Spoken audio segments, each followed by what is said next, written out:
and the kitchen, the people who help in the kitchen and the setting up the hall for the food. So, wonderful. Thank you.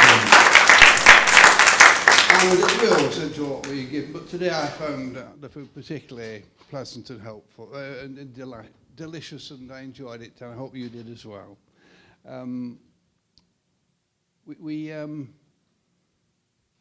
We're on to our third session. It should be our fourth, but we missed one of them out of our five, My Life in 5 Objects and 2 Songs. And we're delighted to have with us to talk on the same subject, Steve, Mr. Steve Maslivec, who's one of our congregation here at the Triangle.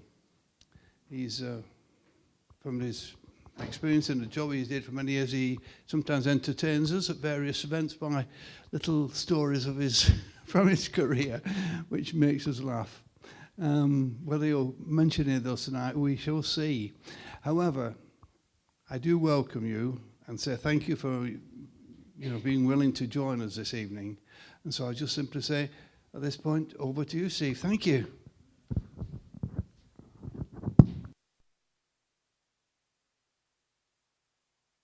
Thank you, Brian. Can you all hear me okay? Thank you.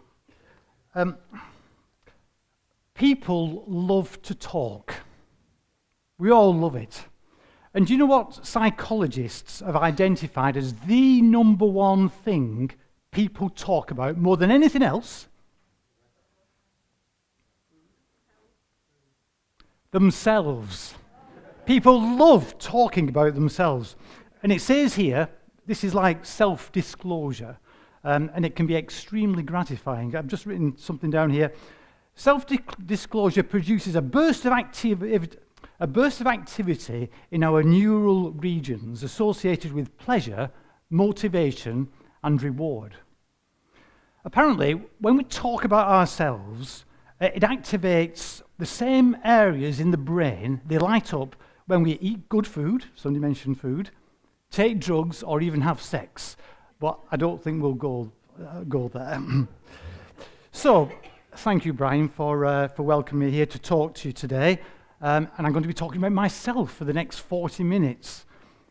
And if I've just said is true, by the end of the 40 minutes, I'll be absolutely buzzing and my brain will be lit up like a Christmas tree. So thank you. My life in 2 songs and 5 objects. But I thought I'd just give you a quick introduction to myself, a quick overview. So my name's Stephen Maslivec. I'm 66 years of age. I'm married to Karen, or Karen, as her mum says. We have 2 children who are in their 30s. My father's nationality was Ukrainian, and he came over to this country at the end of the Second World War. In fact, it was in Christmas Eve 1947. And he was classed as a displaced person. And I'm going to come on to this a little bit more shortly. Sadly, he died in 1986 at the age of 60. But in complete contrast, my mother was from Little Lever. She was called Vera Hargreaves. She lived to the ripe old age of 92 and only died last year. In fact, her funeral service was in this very church. She was from a really strong Methodist family, hence me being here today, I guess. I've lived in Bolton all my life, except for 3 years when I lived in Leeds, when I was at the university there doing a degree in geography. And by profession, and I'm retired now, but I'm an environmental health officer. So again, I'm going to talk a little bit more about that in this presentation. And for the majority of my career, I've provided a service to Bolton Council and to the town of Bolton, the place that I've lived in and been brought up in. And again, I'll come to that later. And in terms of other things that I do, I'm really into sport and all kinds of physical activities. I enjoy walking, and I enjoy participating and managing sporting things. Again, I'll come on to that. And I'm absolutely hooked on family history search. So I'll talk a little bit more about that as well. And just as an aside, my father, there's some sort of tension in our household at times because his faith was the Ukrainian autocephal Anyway, it's the Greek Orthodox Methodist, the Greek Orthodox Church of Ukraine. And so the tensions between my mother, who was Methodist, and my father, and so for instance, I was christened in a Ukrainian church, and I've got my baptism note here. And yet, I've been brought up a Methodist and so on. So a little bit of tension there, but I'll talk about that a little bit further. So, just going on to my first song. It's actually a hymn. I've chosen one hymn and one song. And there are people in this room who know this hymn very, very well, and they know the background to it. And that is, "Make me a channel of your peace." And before we hear it, I'd just like to share with you the prayer of St. Francis of Assisi, who the hymn is based on. And I'll just read to you the meaning of it. "Lord, make me an instrument of your peace. Where there is hatred, let me sow love. Where there is injury, pardon. Where there is doubt, faith. Where there is despair, hope. Where there is darkness, light. And where there is sadness, joy." And you know, when I was thinking about an appropriate song or hymn to share with you, I thought I wanted to choose something that would underpin the principles of my life, and indeed all our lives as Christians. And when you really consider those words, and you consider when we hit the tune, and the words will be on the screen as well, it really does resonate with all of us about peace and love and hope. And, you know, it's about great power behind that particular tune. And particularly in today's world, where we've got war in the Ukraine, where we've got conflicts all over the world, it's a really powerful message. And of course, that prayer came out just before the outbreak of the First World War. And so that had a great resonance with people, and all the strife and all the horrors of that war. So let's just have song number one, or hymn number one, "Make Me a Channel of Your Peace."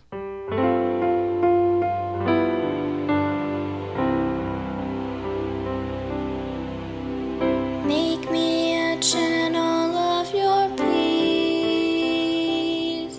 Where there is hatred, let me bring your love.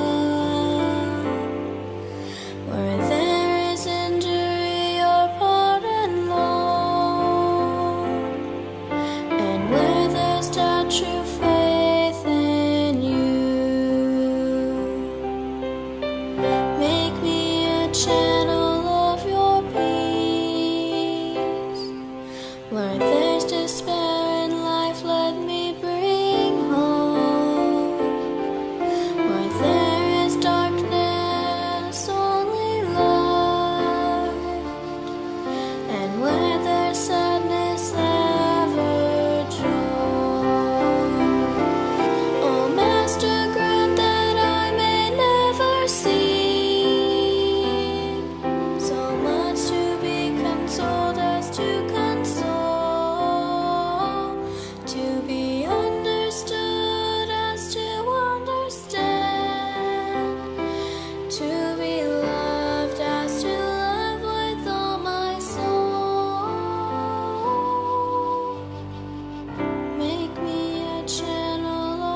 know, I just love that hymn. It always brings a lump to my throat, and I know it was played at my mother's funeral last year, but it's filled with such grace, and the lyrics just sum up the foundation of all our lives as Christians. You know, not to bear grudges against people. I'll give you an example. And as I've got older, I've become to get a better and a deeper understanding of these words in this hymn. I bought a new car about 2.5 years ago. Well, to me, it was 12 months old, but it was new. And within 2 weeks, my next door neighbour had crashed into it. He was drunk behind the wheel. He damaged 5 other cars and crashed into my car, my brand new, you know. And, you know, I thought I would have been absolutely livid. And I'm thinking, no, I mean, you know, pardon has to be pardoned. You know, he had problems. And I see him regularly, and we talk about it, and it's fine. And I actually feel quite powerful, in a way, by accepting that, all right, the car had to have extensive repairs and things like that. But, you know, that power of forgiveness is real, and he knows that. And, you know, he's seeking help, and has sought help for the difficulties that he's had. And another example is I had 7 years of doing voluntary work with the Independent Monitoring Board. And this is, I don't know if you've heard of this. So the Independent Monitoring Board is set up by the government to go into prisons. So I spent 7 years in HMP Forest Bank monitoring what goes on in the prison. And it's a totally voluntary role, as I say, but you can go anywhere in the prison and observe what's going on. So in one sense, you've got prisoners there, and there's some very dangerous men in Forest Bank prison. There's some very sick people in Forest Bank prison. But equally, you've got to think of the prison officers themselves and the situations they're in. So the IMB, we regularly report to the Ministry of Justice on what goes on inside the prisons, doing regular reports and so on. So you do see some sights when you go into a prison. So again, it's that thing about forgiveness. And yes, people have done wrong, but at the same time, it doesn't mean to say they should be punished in excess of, you know, what they need to be. Okay, thank you. I'm going to move on to my first object, and here it is. Has anybody idea what this is? This is the title of this is "Who Do I Think I Am?" You've all heard of and seen the program "Who Do You Think You Are?" But I'm now talking about my interest in family history search. Who do I think I am? Has anybody any idea what this might be? It's a work permit, yes. So, can anybody speak German? Work, indeed. Work. So, if we just go on to the next picture, please. So, that is that page, and that is my grandma. So this is my dad's mother. She was called Nadia, and they were forced laboured to go and work to Germany. So, just to give you an overview, I could spend all night telling you this, but I've only got 5 minutes on this section.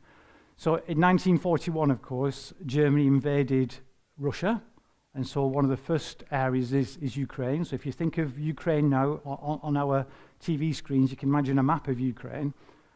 So the Germans moved from west to east with great rapidity. It was Operation Barbarossa, 1941, and a lot of Ukrainians actually welcomed the Nazi Germans invading their country because they had such a dislike for Stalin and his atrocities that he'd been committing during the 1930s. And so as the Germans moved west, the Russians moved east, but lots of Ukrainians actually joined with the German forces. Now, my father's family, they didn't mind the Germans invading their country, but what happened was they were forced laboured because Hitler regarded Eastern Europeans and Slavs as Untermenschen, so like an underclass, and they were forced laboured to go to work to Germany. And this is my grandma's workbook. I've got one for my Uncle Peter, so that's my dad's brother. And that one page tells me so much from a family search point of view. So it's at the top, it says Galician. So the map of Europe has changed over the years many times, but a part of Europe, which included Poland and part of Ukraine, was Galicia. The Germans called it Galicia. And so my grandma and the family were from Brody, a town in current-day Western Ukraine, but it used to be in Poland, then it was in Russia, then it was in Poland, then it's back into Ukraine. And she was born in 1899. Lemberg is like the nearest city. And it says, nationality, Ukrainian, but Poland, Galician. And she's married, that, I don't know what it is, V-E-R, that means married, and she's got 3 children. So that'd be my father, he was called Ilko. But when he worked in Bolton, they used to call him Sergeant Bilko, if you get it. His older brother, Peter, and the younger sister, Olga, and she was called Nadia. Now, you might say, well, what's happened to the father? He was called Jacob, I believe. I never knew him, because on the 13th of January, I think it was, 1937, he was arrested by the equivalent of the KGB police. Uncle Peter's dead, but before he died, I managed to sort of quiz him about it. But 3 police officers in leather coats just turned up at the house.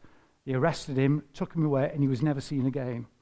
And they said to Nadia, if you just report to the police station in the morning, all will be explained. Well, of course, the police station, they only lived in a small village outside, at this time, Poltava. So if you hear of Poltava on the news, the village was 13 miles away from Poltava. She didn't have any means of transport, so she walked it. And of course, when she got to the police station the following day, denied all knowledge. And that was not uncommon in Stalin's Russia at the time. Many millions of Ukrainians who always sought their independence. Of course, Ukraine became independent in 1991, of course, but there's always been tension. And so who knows what happened to Jacob? And many millions of Ukrainians went missing or died because of Stalin's atrocities. So, there we go. And so what happened was, I'll just finish the story very quickly. They were forced labored to Berlin, and in this book here, there's the person who they went working for, who had control over them, was a farmer, and so they were agricultural laborers, effectively. And a lot of Ukrainians and other 7 million people, I believe, from all the occupied territories were forced labored into Germany to either help with the clear up of the war effort and so on, or to do work in industry and so on. So in here, it talks about Nadia being a land worker or an agricultural worker. Now, for some reason, and I don't know why, the family, or the 4 of them, ended up in Hanover. And they lived in the Lysenko camp, which was like an ex-army barracks, when the war ended. And so Hanover was in the British zone. So when, in 1945, when the Allies took over Germany, people in different zones, they might have been the Canadian zone, the British zone, I think it was the Italian zone, and then and they had the choice. Do they want to go back to their own country, or do they want to go elsewhere? And they were classed as displaced persons. And so my father's family decided to come to Britain. They were in the British zone. They didn't want to go back to the Ukraine under Stalin because of the reasons I've just explained. So they decided to come to Britain. And on Christmas Eve in 1947, they made the journey over to Harwich in Essex, and then resided in this country in Bedford. And my dad used to tell me, he didn't say very much, he was really secretive about these things, but he did say we were given 5 shillings and a new suit. And that's all they had coming to this. He didn't speak English. Nadia, and I knew my grandma, not for very long, because she died quite young, really. She couldn't speak English at all. Uncle Peter, who died in 2004, his English wasn't great, and Auntie Olga, poor English. But my dad went for English lessons, and he paid. He worked at the London Brick Company, I believe, but he paid for a private tutor to teach him English. And then eventually, work was up north in Bolton, in the mills, in the cotton mills, and that's how the family eventually came to settle in Bolton. I could go on and on, so I think I better get on to other subjects. So that was who do I think I am? As far as my mother's side, I've researched, and there's people in this room who know about family history search. My mum's from Little Lever, and I know quite a lot about my mum's side. It's all pretty well documented. You can look at census information. You can look at, various official records. And I know that they all hailed from the Accrington area, the church part of Accrington, before settling in Little Lever in the late 1800s. Okay, so moving on to my second object, role models. Now, I know we've had a coronation, and I know that we've got a king. I've got 4 role models I want to tell you about. I'm ashamed to say that the king is not one of my role models, but I'll leave that there. But let me just talk about role models. So role models in my life, so there's 4 of them. Apart from my mother, who was gentle, kind, intelligent, and apart from my father, who was really hard-working and gregarious, practical, really industrious chap he was, there's 4 role models I want to share with you, and you'll see the connection with this king. So the first one was my cousin Michael. So Michael was my Uncle Peter's first son. He's 4 years older than me, and I always remember Michael as being a really bright, clever lad. He went to Bolton School, so I'm going back to the 60s now. He managed to get to Bolton School purely on educational merit. He went on to get a degree in physics, and then in later life he became a systems analyst working in Canada. But the reason I mention it is he used to play chess. And he was a really good chess player. And so when he was 11, 12 at school, I'd be 7, 8, something like that, watching him play chess. And he taught me how to play chess. And that one thing was absolutely marvellous as far as I was concerned. And I still play chess now. Now that I'm retired, I want to play more chess.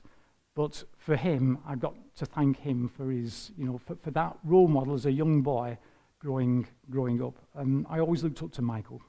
Sadly, he died back in 2007 in Canada at a very young age, 53 I think he was, but he'd suffered a really severe stroke in his early 40s. But nevertheless, so that's Michael. In the same theme, everybody has a favourite school teacher, and mine was a Mr. Ellison. I went to Oxford Grove Primary School, and Mr. Ellison was a primary school teacher there. He'd probably be in his early 30s when I was like 9 or 10, and he played chess. And what he did, on a Friday afternoon, I can always remember this, he'd set the classroom up, and he'd put the desks in a square. He bought lots of chess sets, so he'd set the chess sets all around the room, and then the children in his class, and me included, would sit round, and we'd play him at chess. And what he'd do, he'd stand in the middle of the room and he'd go around from board to board playing chess like that. And depending on how good you were, bearing in mind we were only 9, 10 years of age, depending on how good you were at chess, he gave you either a queen start or a rook start or 2 rook starts or whatever it might be, and then play you. And he had that ability. Of course, Michael had taught me how to play chess by this time. And I can always remember Mr. Ellison being really surprised when I beat him. So me as a sort of a 9-year-old, he said, "Have you been cheating?" No, not at all. And so he did give me a queen start on that occasion. And later in life, he then left the school. But later in life, I thought, I'm going to Google. He was called Derek George Ellison. And lo and behold, he turned out to be one of Lancashire's best chess players. And he's written books and articles on chess. You can Google him now. He died in 2000 and, I think he died quite, not that long ago. Anyway, and I remember seeing an advert for a chess congress at Wigan Pier. And I thought, I just wonder if Mr. Ellison is there. And lo and behold, I went along, and on the top table was George Ellison playing chess, this sort of oldish man, sort of leaning over. But I always remember he was so well dressed and so dapper, and he used to wear segs on his shoes. When he walked across the hall, he used to click as he walked. You know, I think he was ex-serviceman as well, RAF, I think. So George Ellison, absolutely fantastic. And have you heard of Nigel Short? So, grandmaster at chess. I played him once. Woo! Oh, don't get excited. When I was 16, 17, I used to go to Bolton Chess Club, and that was in the on Wood Street in Bolton, the Socialist Club. And Nigel Short used to go there as a young boy. He was born in 1965. I've got written here, so he's like 7 years younger than me. But I remember playing him. So I'd be 17, and he'd be like 10, and he absolutely thrashed me. He was thrashing everybody. In fact, in the late 80s, he became the third in the world, the third best chess player in the world. So I can do that. I've played Nigel Short, albeit short-lived. So my third role model is when you first start work, the boss at work, in my view, should be your role model. And when I started at Bolton Town Hall in environmental health, my boss at the time, or the big boss, was a chap called John Clegg, and he became the Borough Environmental Health Officer. Now, John Clegg, for me, I couldn't idolise him enough, because he was interested in the same subject matter as I was, and that is pollution control. So noise pollution, air pollution, planning and pollution control, and things like that. And so I immediately got a rapport with him. In fact, I used to model myself on him. I was almost like a clone of Clegg, back in the day. But then, and I always remember, when he retired, which was in 1996 or 97, I became really quite low mood, because for 1 minute you've got a role model who you idolise almost, and then that's gone, and it leaves a big hole in the pit of your stomach sometimes, and it did with me for sure. So John Clegg, he's still alive. He works in Bolton. He once told me that one of his relatives used to be the mayor of Bolton. So I'll have to do my family search on that and check it out.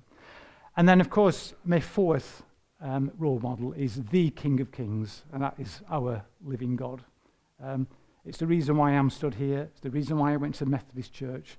And everything about our faith and our beliefs is all through him and through Jesus Christ.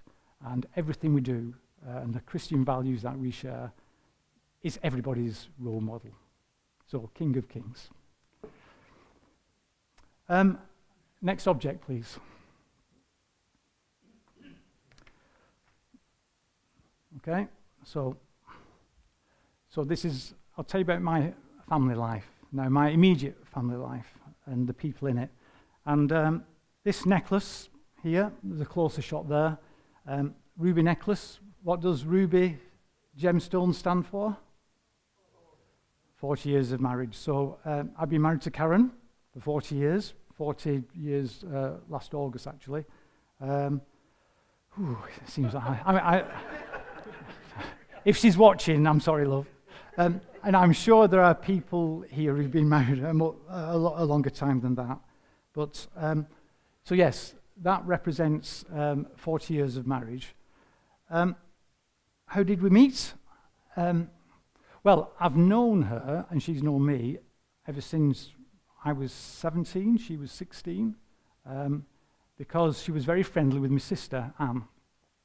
and they used to go running together. They used to be members of the Bolton Harriers.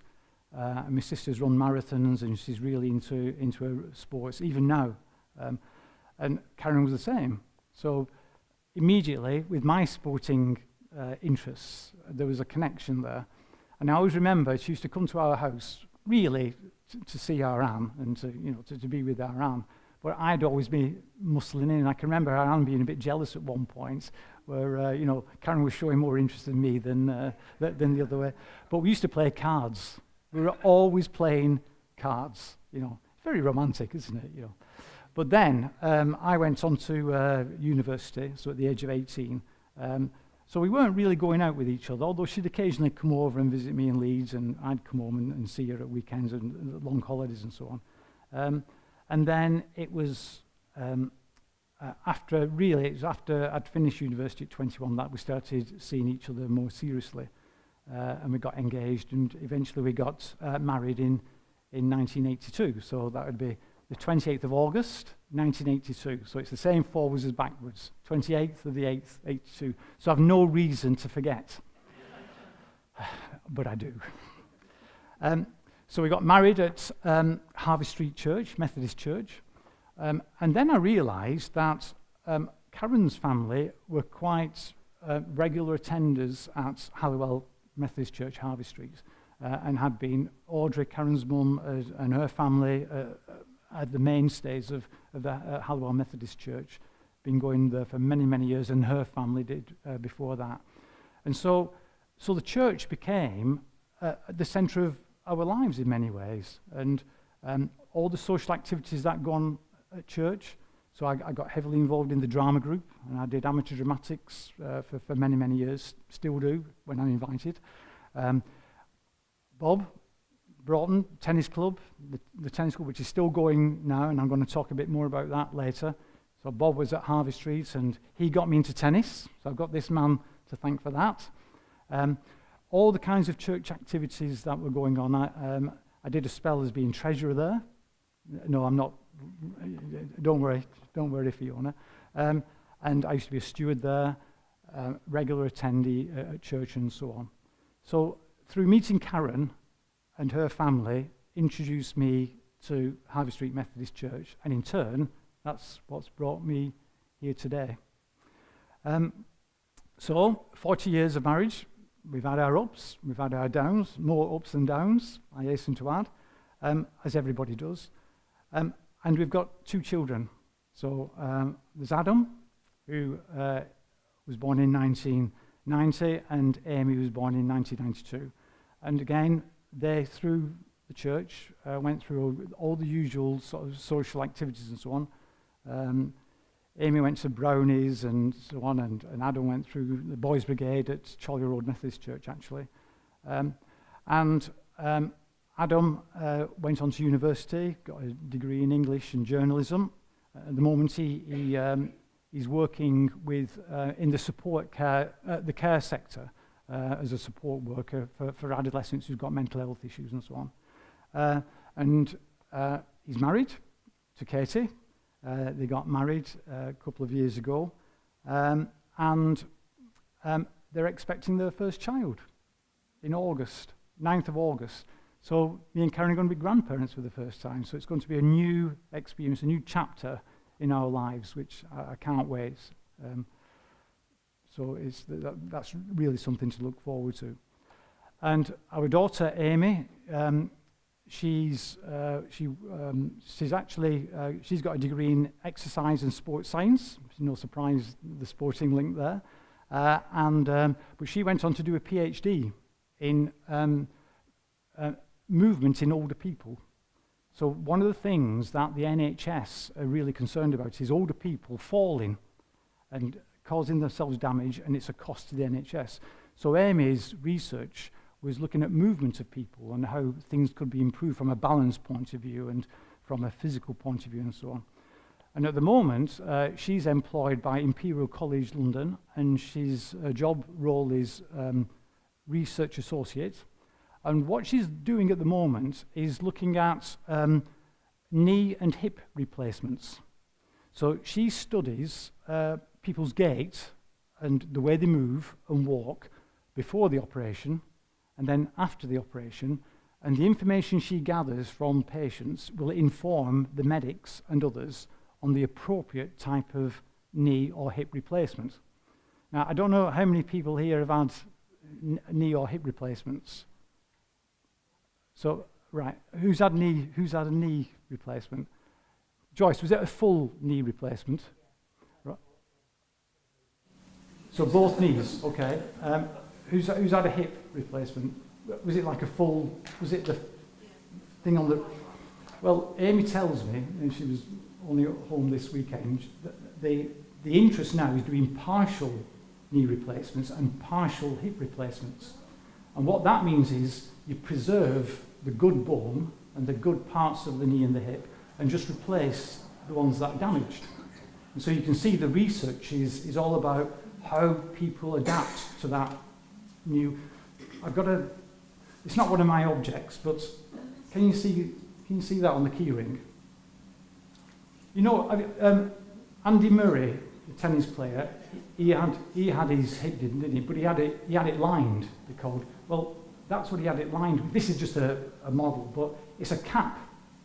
And that cap, you can see, I don't know if you can see, but that will fit over the long bone. And it's that cap that then goes into the socket, and the muscle will bind onto that cap, as opposed to having a full joint put in and so on.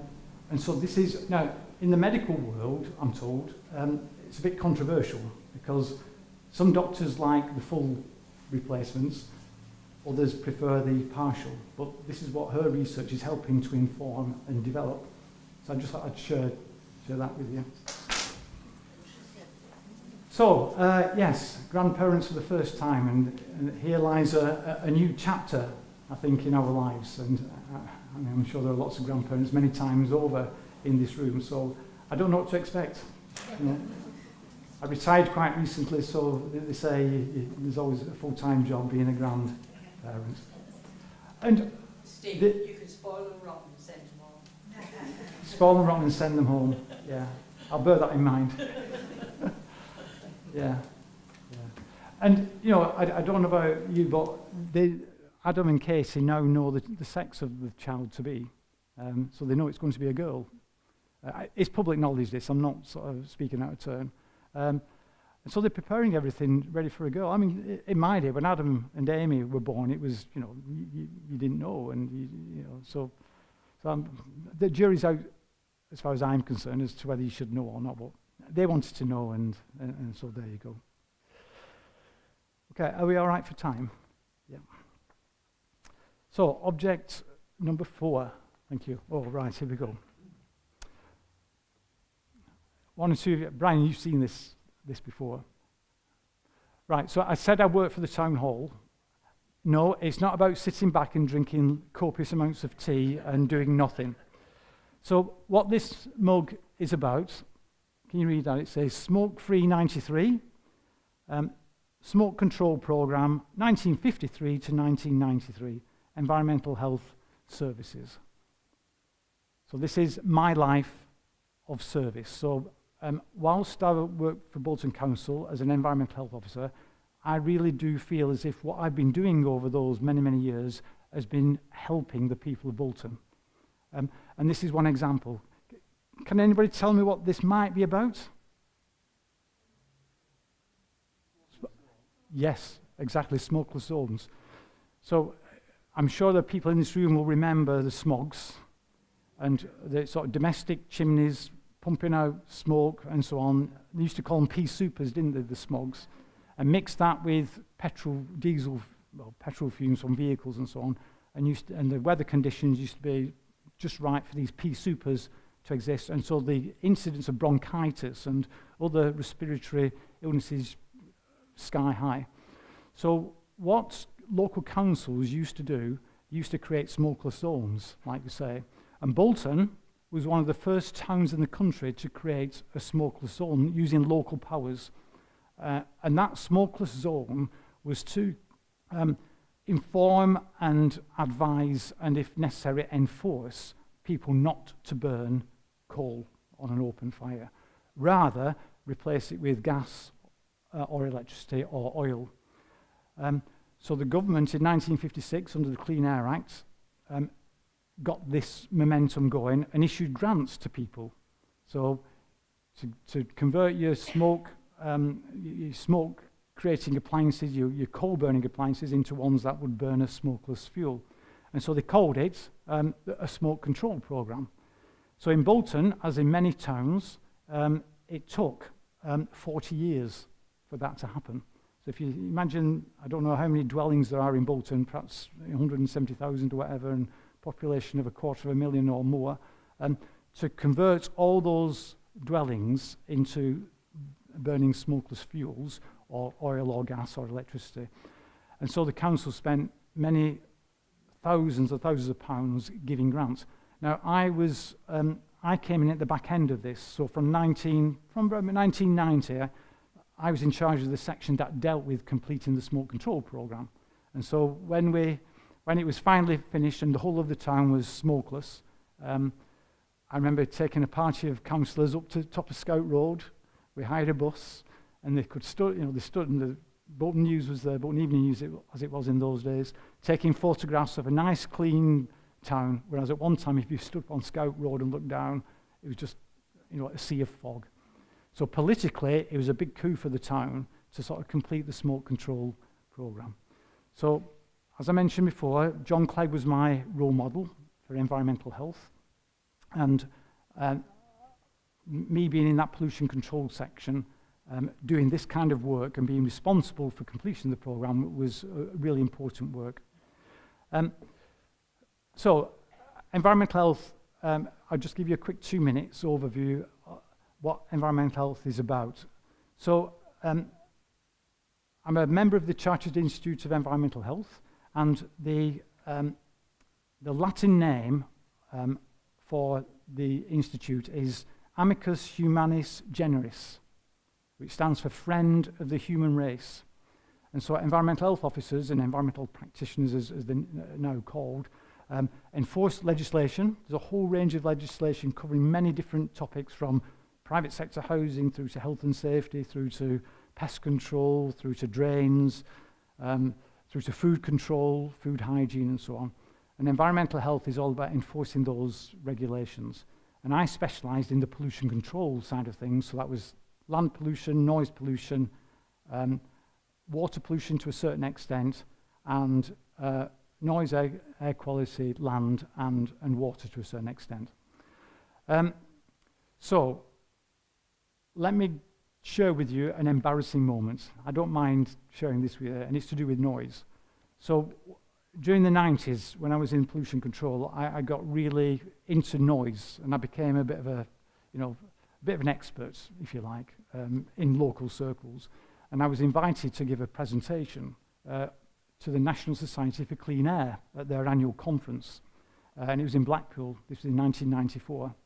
And I'd done some research myself into neighbour noise. So, barking dogs, loud music, people sort of being unsociable and unreasonable and causing noise nuisance to the people next door and so on. So I'd done this research together with a colleague, and I was presenting this paper at the National Society for Clean Air at the Winter Gardens in Blackpool. And there were 200 people in the audience, and I can remember getting really, really nervous. I'd only been in my 30s, I think, at the time. Anyway, me and my colleague did this presentation, and I was so relieved when it was finished. I went back to the hotel, and I had 1 or 2 more drinks than I should have done, in celebration, but also in relief. And I remember going back to my room and lying on the bed and put the telly on. Next thing, the phone rings in the room. I'm thinking, what on earth's going on there? So I picked up. Hello, sir. It's reception here. We've had a complaint of noise. Would you mind turning the television down, please? Yes, sir. Yes, sir. How embarrassing. There was I telling the world about domestic noise, and so it all goes through. So that has been my main work career, my life of service, and that life still carries on now, because some of you will be aware that one of my other roles at the moment, and has been for the past 10 years or so, I work for the Mental Health Trust. So if you're unfortunate enough to end up in mental health hospital and you're sectioned under the Mental Health Act, then legally you're entitled to a review of your case. And I'm one of the people who sits on the panel to decide whether your section should be renewed or not, or whether you stay or not in hospital. So there's always 3 of us on a panel. We're not medics, we're not sort of psychiatrists or psychologists.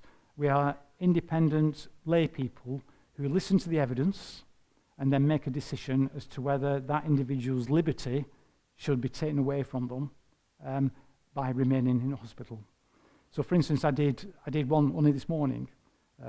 So me and my 2 colleagues from this morning, we were considering a 17-year-old boy who was experiencing a psychosis.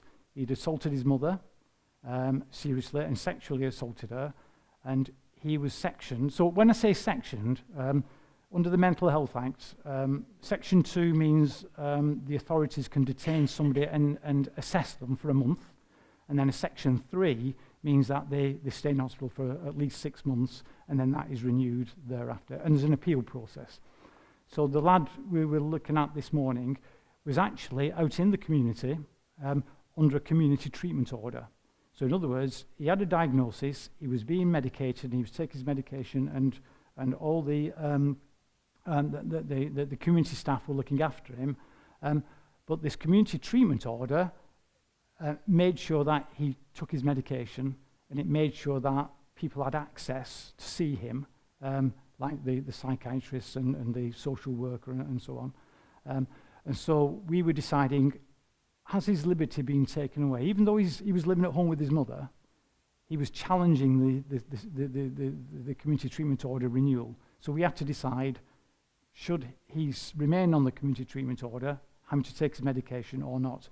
Now, because of the risk, in our view, because of the risk that he presented both to his mother and to other people, we thought he should stay on the community treatment order. But, you know, you hear stories, don't you, in the news of, I mean, there's that little girl who got murdered in Queen's Park, horrific, and it turned out that her killer was somebody who had mental health difficulties. And only this week it featured on the news. So I take part in that decision-making process. And we're bound by certain regulations and so on in how we do that.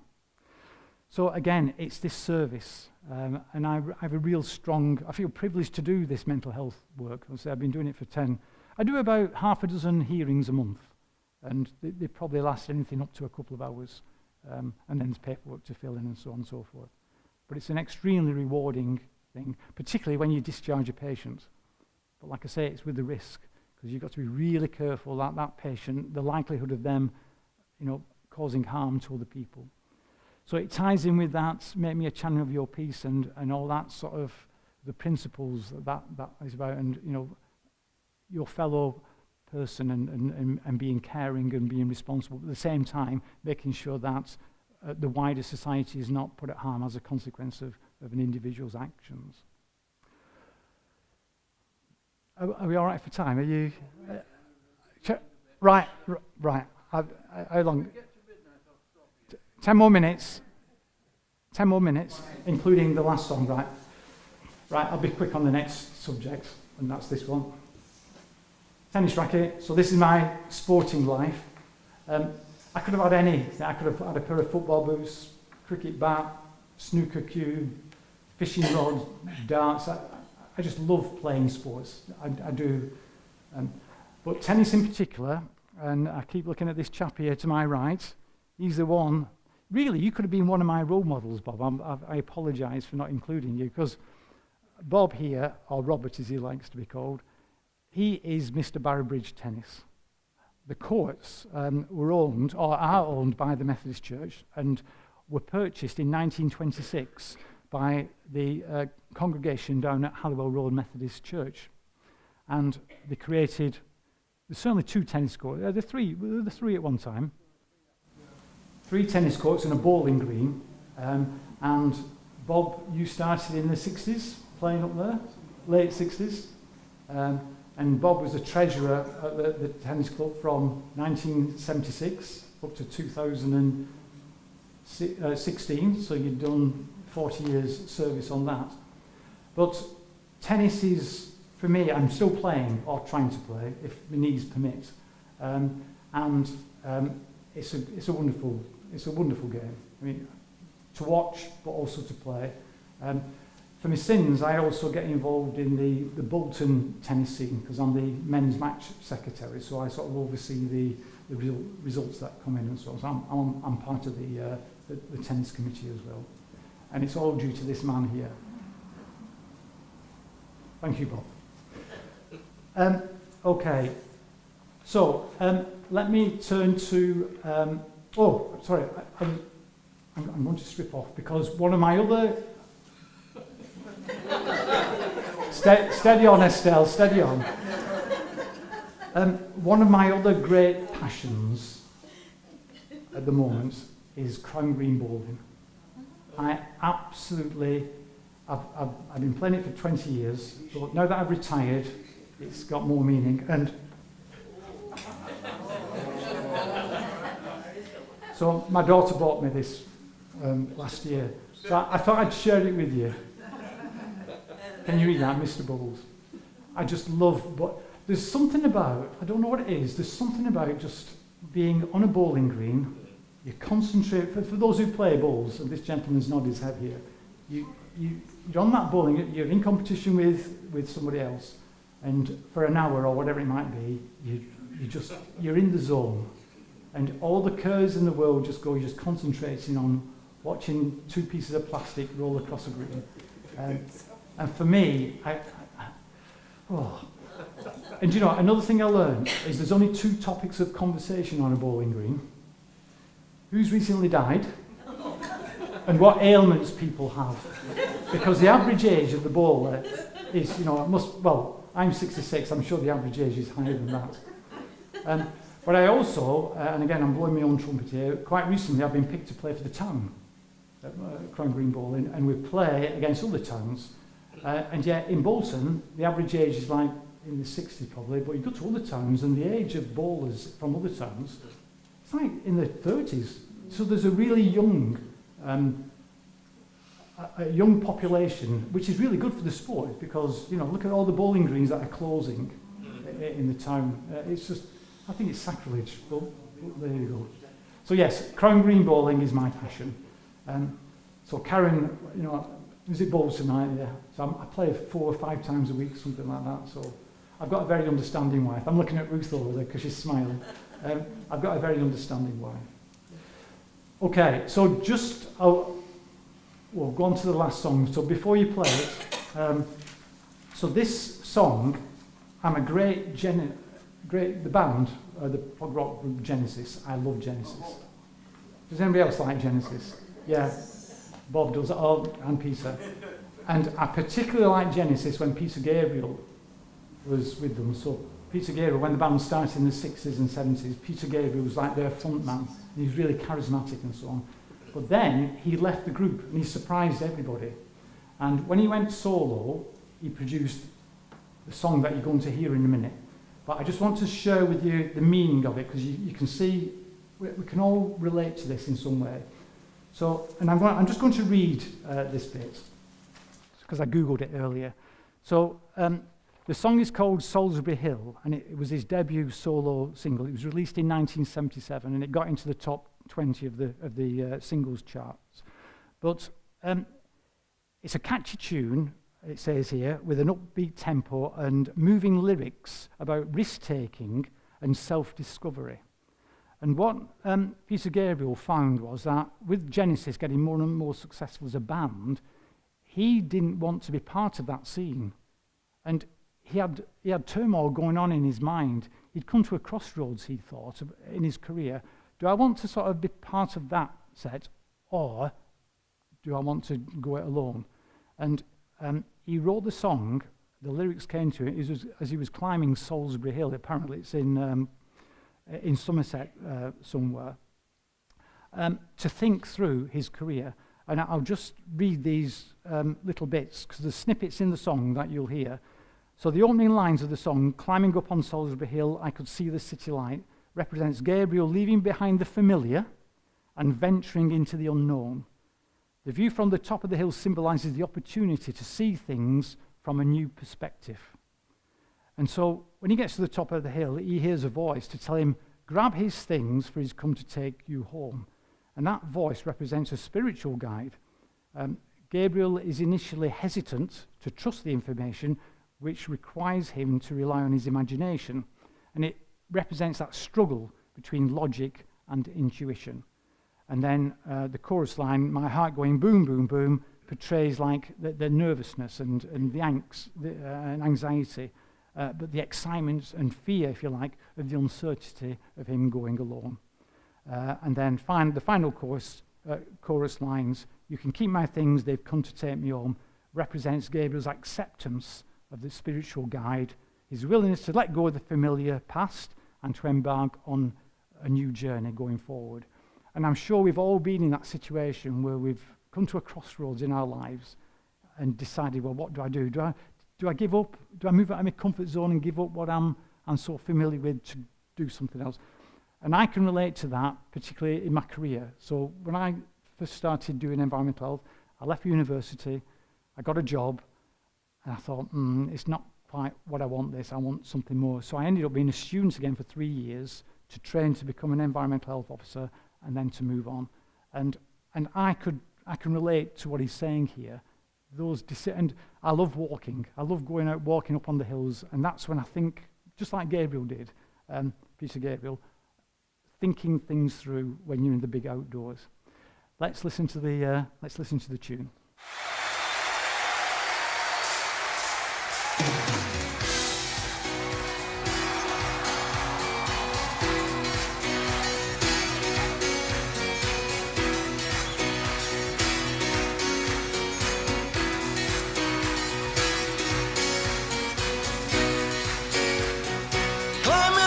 Salisbury Hill, I could see the city light. Wind was blowing, time stood still. Eagle flew out of the night. He was something to observe. Came in close, I heard a voice, standing, stretching every nerve. Had to listen, had no choice. I did not believe the information. I just had to trust imagination. My heart going boom, boom, boom. Son, he said, grab your things, I've come to take you home.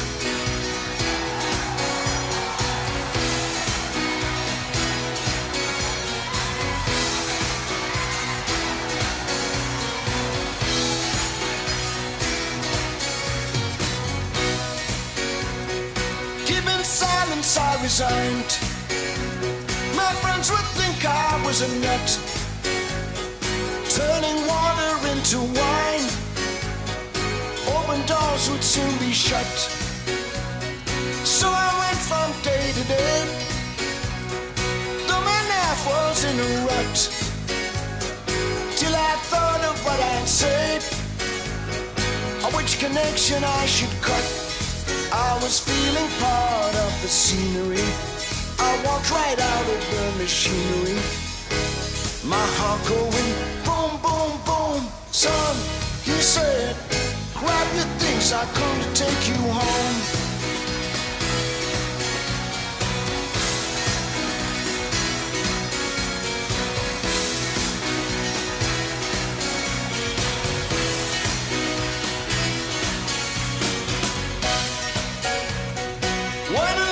Spin her net. I'm never where I wanna be. Liberty, she pirouette when I think that I am free. Watch my empty silhouette. Close her eyes but still can see. No one taught them etiquette. I was sure another me. Today I don't need a replacement. I'll show them what the smile on the face meant. My heart going boom, boom, boom. Son, he said, grab your things. days I come to take you home.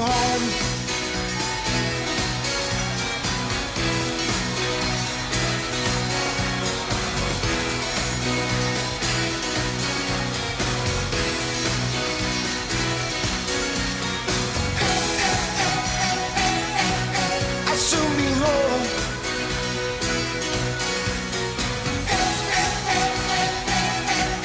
I'll soon be home. I'll soon be home.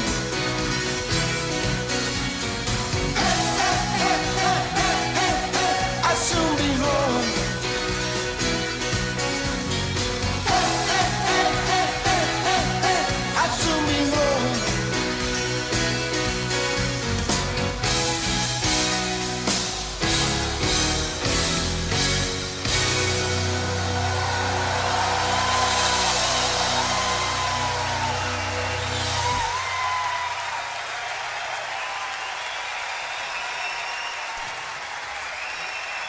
Okay, thank you very much. So I've been to see Peter Gabriel twice, actually. I think he's touring this year.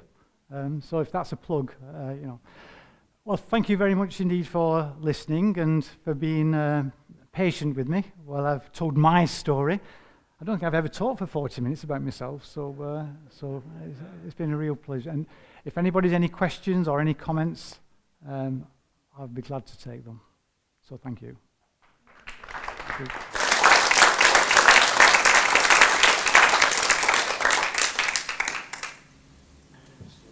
Well, Steve said thanks to us, but our deep thanks are to him for a wonderful evening and a wonderful talk. I can only say that it's wonderful that it's not a question of who do you think you are, it's where you've come from and how you've got to where you're going and why you've got there and the influences that of that life and experience that have had on you, and you made that very clear to us. Thank you very much. It's been really good. And it's a journey that I think we all need to make, isn't it? From Make Me a Channel of Your Peace to Salisbury Hill for all of us. So thank you very much.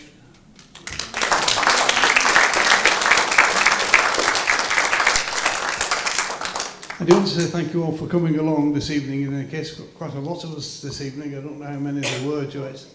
40, well that's wonderful. Praise the Lord for that, and may it continue to be so. Our next meeting is on the 21st of June when the Reverend Carolyn Lawrence, who is one of our circuit ministers, will be coming to present her 2 songs and 5 objects in her life's journey. So we look forward to that. But in the meantime, I hope you all have a very safe journey home, and I will see you hopefully at our next meeting. So good night and God bless.